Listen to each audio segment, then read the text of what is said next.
They don't seem concerned about the human. Ribuan pengunjung kerasa di berbagai belahan dunia turun ke jalan untuk memprotes serangan militer Amerika Serikat terhadap fasilitas nuklir Iran pada 22 Juni 2025 yang diperintahkan oleh Presiden Donald Trump.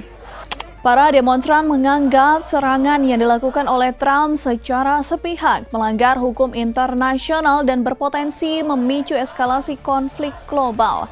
Protes besar-besaran terjadi di kota-kota seperti New York, Washington DC, Los Angeles, dan Chicago.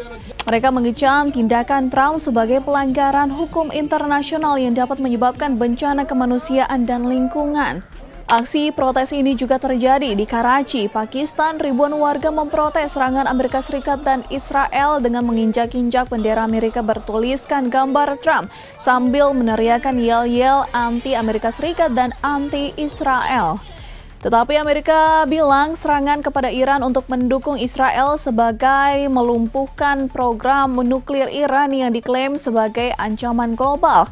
Nah, sob, demonstrasi yang terjadi ini mencerminkan kekhawatiran masyarakat dunia akan eskalasi konflik Timur Tengah yang tentu dapat berdampak pada ekonomi hingga konflik yang berkepanjangan. Dan menurut Sobat Kawanua, bagaimana?